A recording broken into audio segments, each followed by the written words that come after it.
ಸೂರ್ಯ ತನ್ನ ರಾಶಿ ಚಕ್ರದಲ್ಲಿ ಚಲನೆಯನ್ನು ಮಾಡ್ತಾ ಇರ್ತಕ್ಕಂಥ ಸಂದರ್ಭದಲ್ಲಿ ಕನ್ಯಾ ರಾಶಿಯನ್ನು ಪ್ರವೇಶವನ್ನು ಮಾಡಿದಂತಹ ಸಮಯವನ್ನು ಪಿತೃಗಳಿಗೆ ಆರಾಧನೆಯನ್ನು ಮಾಡಲಿಕ್ಕೆ ಸೂಕ್ತವಾದಂಥ ಸಮಯ ಅಂತ ಕರೀತಾರೆ. ಜೊತೆಗೆ ವೈಜ್ಞಾನಿಕವಾಗಿ ಹೇಳೋದಾದರೆ ನಮ್ಮ ಭಾರತೀಯ ಧರ್ಮಶಾಸ್ತ್ರ ಗ್ರಂಥಗಳಲ್ಲಿ ತಿಳಿಸಿರ್ತಕ್ಕಂತಹ ವೈಜ್ಞಾನಿಕ ವಿಚಾರಧಾರೆ ಏನಪ್ಪ ಅಂತಂತಂದರೆ, ಈ ಒಂದು ಕಾಲಾವಧಿಯಲ್ಲಿ ಹೇಗೆ ನಮಗೆ 9 ಗ್ರಹಗಳಿದ್ದಾವೆ, ಗ್ರಹಗಳಿಗೆ ಉಪಗ್ರಹಗಳಿದ್ದಾವೆ, ಹಾಗೆ ಪಿತೃಗಳು ವಾಸ ಮಾಡಲಿಕ್ಕೆ, ಆ ಪಿತೃಗಳು ನೆಲೆಸಲಿಕ್ಕೆ ಒಂದು ಸ್ಥಾನ ಅಂತಿದೆ, ಒಂದು ಗ್ರಹ ಅಂತಿದೆ, ಒಂದು ಲೋಕ ಅಂತಿದೆ.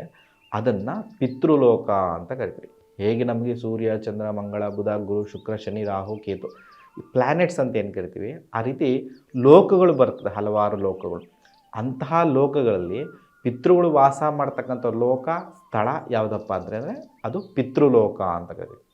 ಹಾಗೆ ಹೇಗೆ ಭೂಮಿ ಸೂರ್ಯನ ಸುತ್ತಾ ಇರ್ತದೆ, ಚಂದ್ರ ಭೂಮಿ ಸುತ್ತಾ ಇರ್ತದೆ, ಹೀಗೆ ಆ ಪಿತೃಲೋಕ ಅನ್ನೋ ಒಂದು ಪ್ಲ್ಯಾನೆಟ್ ಅನ್ನೋ ಒಂದು ಏನು ಸ್ಥಾನ ಇದೆ ಅದು ರೊಟೇಟ್ ಆಗಬೇಕಾದ್ರೆ ಈ ಒಂದು ಕಾಲಾವಧಿಯಲ್ಲಿ, ಅಂದರೆ ನಾವೇನು ಪಿತೃಪೂಜೆ ಅಂತ ಮಾಡ್ತೀವೋ ಈ ಒಂದು ಸಮಯದಲ್ಲಿ ಆ ಪಿತೃಲೋಕ ಅಂತ ಒಂದು ಏನು ಪ್ಲ್ಯಾನೆಟ್ ಇರ್ತದೆ, ಅದೇನು ಒಂದು ಅಂಶ ಇರ್ತದೆ, ಅದು ಭೂಮಿಗೆ ತುಂಬ ಸಮೀಪಕ್ಕೆ ಬಂದಿರ್ತದೆ.